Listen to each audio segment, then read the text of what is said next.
வணக்கம் ஜோதிட நண்பர்களே. சந்திராஷ்டமம் அப்படிங்கிற ஒரு விஷயத்தை ஜோதிடத்தில் பல காலமாக நெகட்டிவாகவே பார்த்து வந்துட்ருக்கோம். ஒரு விதத்தில் அது உண்மையும் கூட.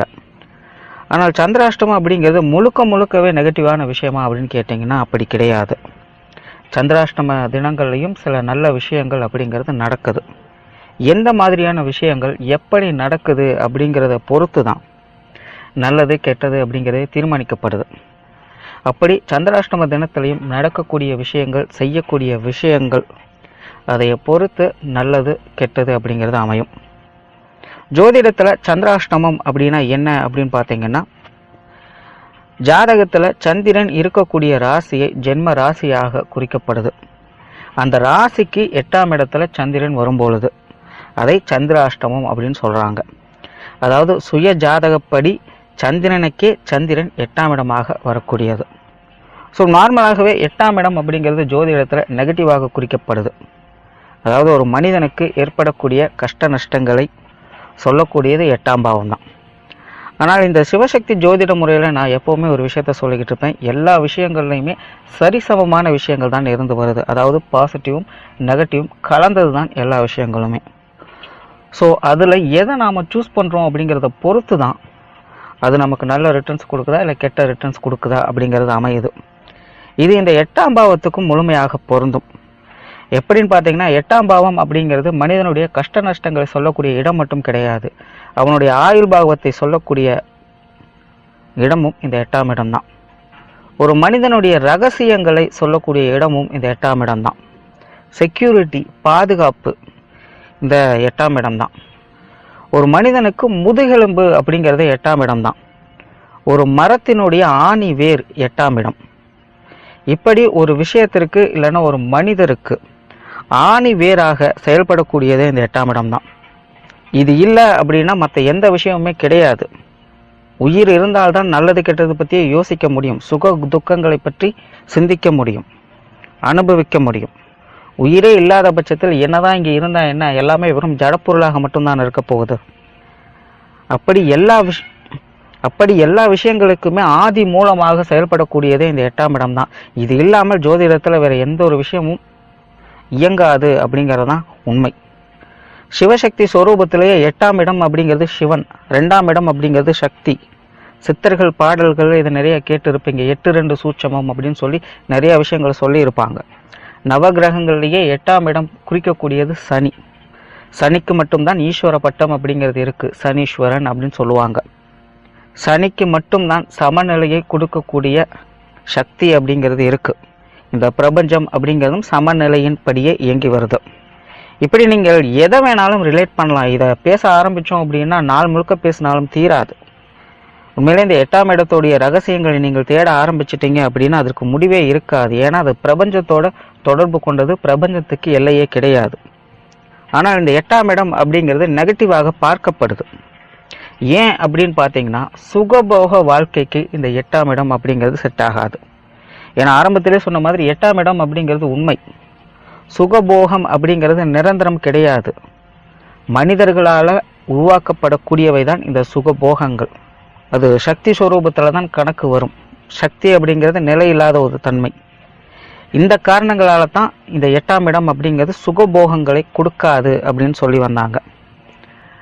நாளடைவில் காலப்போக்கில் அதையை மட்டுமே எடுத்துக்க வேண்டிய சூழ்நிலைக்கு மனிதர்கள் தள்ளப்பட்டு இருக்காங்க அப்படிங்கிறது தான் உண்மை. ஏன்னா சுகபோகங்களை கொடுக்காது அப்படிங்கிறத சொல்லி வந்தவங்க இது உண்மையை கொடுக்கும், உண்மையை நிலைநாட்டும், சத்தியத்தை உணர்த்தும் அப்படிங்கிற விஷயத்தை சொல்ல மறந்துட்டாங்க. இதுதான் பிரச்சனையே. ஸோ என்னாச்சுன்னா காலப்போக்கில் இது எல்லாருக்கும் பதிஞ்சிருச்சு.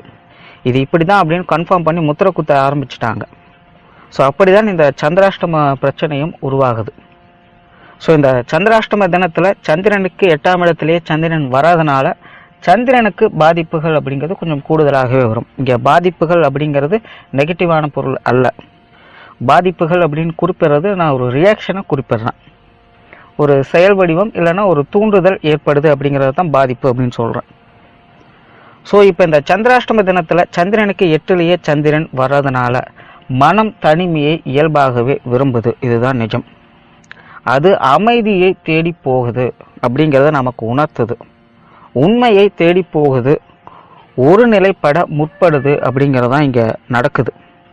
ஸோ உண்மையிலே சந்திராஷ்டம தினங்களில் ஆன்மீகம் சம்பந்தப்பட்ட விஷயங்கள் மனிதர்களுக்கு ஒரு முழுமையான பலன்களை கொண்டு வந்து சேர்க்குது. ஆன்மீக ஆராய்ச்சியாளர்கள், தத்துவ ஆராய்ச்சியாளர்கள், தியானம் பழகுபவர்கள், மனதை ஒருமுகப்படுத்த நினைப்பவர்கள், பிரபஞ்ச ரகசியங்களை தேடுபவர்கள், உண்மையை தேடுபவர்கள், இப்படி நம்மளுடைய மனம் நிஜத்தை, உண்மையை தேடக்கூடிய காலம்தான் இந்த சந்திராஷ்டம தினம்.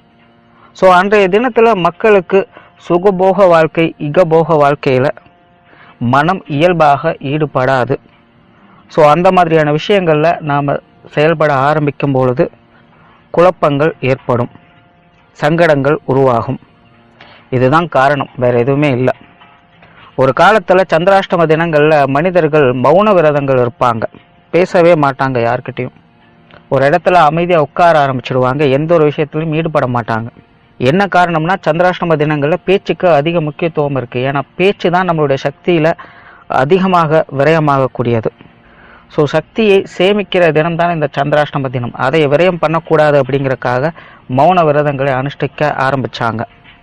மனுஷன் வாய் பேசலை அப்படின்னாலே எதையும் செய்ய முடியாது. அதனால் நார்மலாகவே அந்த தினத்தை ஒதுக்கி வந்தாங்க. இது காலப்போக்கில் பார்த்திங்கன்னா எதுவுமே செய்யக்கூடாது, எதுவுமே நடக்காது, தப்பான காரியங்கள் தான் நடக்கும், தடுதல்கள் தான் நடக்கும் அப்படிங்கிற மாதிரியான உருவகங்கள் ஏற்பட்ட ஆரம்பித்தது. குழப்பங்களையும் சந்தேகங்களையும் உருவாக்கிடுச்சு. இன்றைக்கும் சந்திராஷ்டமம் அப்படின்னால நிறைய பேர் பயப்படுறாங்க. பயப்பட வேண்டிய அவசியமே கிடையாது. அன்றைய தினத்தில் என்ன செய்யணும், என்ன செய்யக்கூடாது அப்படிங்கிறது புரிஞ்சிருச்சு அப்படின்னா இந்த பயம் அப்படிங்கிறது இருக்காது. ஸோ சந்திராஷ்டம தினங்களில் ஒரே விஷயம்தான் புரிஞ்சுக்கிறது, அதாவது உங்களுக்கு தேவையான ஒரு விஷயம். இப்போ உங்களுக்கு அப்படிங்கும்போது நீங்கள் மட்டும்தான், வேற யாரோட தலையிடுதலும் இருக்கக்கூடாது. அப்படிப்பட்ட ஒரு விஷயம், அப்படிப்பட்ட ஒரு செயல் நீங்கள் செய்கிறதுக்கு இந்த சந்திராஷ்டம தினம் அப்படிங்கிறது முழுமையாக உங்களுக்கு ஒத்துழைப்பு கொடுக்கும். முடிஞ்ச அளவுக்கு ஆன்மீகம் சார்ந்த விஷயங்களில் முழு பலன்களையும் உங்களால் இந்த சந்திராஷ்டம தினத்தில் பெற முடியும். இந்த சந்திராஷ்டம தினங்களில் அமைதியாக இருந்து வந்தாலே போதும், உடலில் சக்தி அப்படிங்கிறது உருவாக ஆரம்பிக்கும். எதை செய்யக்கூடாது அப்படின்னு பார்த்தீங்கன்னா மற்றவங்களுடைய விஷயங்களை. இப்போ மற்றவங்க அப்படிங்கிறது நீங்கள் இல்லாத மற்ற எல்லாருமே மற்றவங்க தான். யாருக்கும் எதையும் செய்யக்கூடாது. இகபோக விஷயங்களை, சுகபோக விஷயங்களை நாடக்கூடாது. மற்றவர்கள் சார்ந்த முக்கிய முடிவுகளை இந்த சந்திராஷ்டம தினங்களில் எடுக்கக்கூடாது. இதுதான் இந்த சந்திராஷ்டம தினங்களில் இருக்கக்கூடிய விசேஷமே. உங்களுக்குன்னு இருக்கக்கூடிய எந்த ஒரு விஷயமாக இருந்தாலும் சரி நீங்கள் தாராளமாக செய்யலாம். உங்களை தவிர மற்ற யாராக இருந்தாலும் சரி, உங்கள் குழந்தைகளாகவே இருந்தாலும் சரி, நீங்கள் அதை செய்யக்கூடாது. இவ்வளவுதான் சந்திராஷ்டமத்தோடைய விசேஷங்களே. இந்த சந்திராஷ்டம தினங்களில் ஒவ்வொரு ராசிக்குமே ஒவ்வொரு குறிப்பிட்ட விஷயங்களில் கொஞ்சம் ஜாக்கிரதையாக இருக்கணும் அப்படின்னு சொல்லி வச்சுருக்காங்க. அப்படி இந்த கும்பராசிக்கு சந்திராஷ்டம தினங்களில் என்ன மாதிரியான பிரச்சனைகள் அப்படின்னு பார்த்தீங்கன்னா, கொடுக்கல் வாங்கல் விஷயங்களில் அதிகப்படியான பிரச்சனைகள் அப்படிங்கிறது ஏற்படும். குறிப்பாக இந்த சந்திராஷ்டம தினங்களில் வீண் விரயங்கள், செலவுகள், பிரிவுகள் அப்படிங்கிறதும் நிறையவே ஏற்படும். நண்பர்கள் மற்றும் உறவினர்கள் மத்தியிலும் நிறைய பிரச்சனைகள், மனஸ்தாபங்கள், அவங்க மேலே கோபதாபங்கள் அப்படிங்கிறதும் இந்த சந்திராஷ்டம தினங்களில் அதிகமாக உருவாகும். ரொம்பவுமே கவனமாக இருக்க வேண்டியது இந்த காசு பணம் சம்மந்தப்பட்ட விஷயங்கள்ல தான். ஏன்னா இந்த காசு பணம் சம்மந்தப்பட்ட விஷயங்கள்ல அன்றைய தினத்தில் கோபம் அப்படிங்கிறது அளவுக்கு அதிகமாகவே உங்களுக்கு ஏற்படும். உங்களுக்கு கண்ட்ரோல் அப்படிங்கிறது கொஞ்சம் கூட இருக்காது. மன தடுமாற்றம் அப்படிங்கிறது அளவுக்கு அதிகமாக ஏற்படும். வியாபாரம் செய்கிறவங்கெல்லாம் அன்றைய தினத்தில் ரொம்பவுமே எச்சரிக்கையாக இருக்கணும். கவனக்குறைவால் காசு பணத்தை எச்சா கொடுக்கவோ இல்லை கம்மியாக கொடுக்கவோ செஞ்சிருவீங்க. கணக்கு வழக்குகளை சரியாக பார்க்க முடியாது. கடன் வாங்குறதோ இல்லைன்னா கடன் கொடுக்கறதோ பொதுவாகவே நீங்கள் தவிர்க்கணும். அடுத்ததாக உடல்நிலை சார்ந்த பிரச்சனைகளுக்கும் கொஞ்சம் கவனமாகவும் பொறுமையாகவும் இந்த சந்திராஷ்டம தினங்களை ஹேண்டில் பண்ணணும். அப்படி இல்லைன்னா இந்த விஷயங்கள் மூலமாக கூட நிறைய விரயங்கள் ஏற்படுவதற்கு வாய்ப்புகள் இருக்குது. பொதுவாகவே மற்றவங்களுக்குன்னு செய்யக்கூடிய விஷயங்களில் உங்களுக்குன்னு ஆதாயம் அப்படிங்கிறது பெரிய அளவில் இருக்காது. ஸோ எந்த ஒரு எதிர்பார்ப்பும் இல்லாமல் நீங்கள் செய்யக்கூடிய விஷயங்கள் தான் இந்த சந்திராஷ்டம தினங்களில் ஓரளவுக்கு நன்மைகள் அப்படிங்கிறது உண்டு. மற்றபடி இந்த சந்திராஷ்டம தினங்களில் உங்களுக்குன்னு தனிப்பட்ட முறையில் நீங்கள் செய்யக்கூடிய விஷயங்களில் மற்றும் ஆன்மீகம் சார்ந்த விஷயங்களில் நன்மைகள் என்பது உண்டு. நன்றி, வணக்கம், வாழ்க வளமுடன்.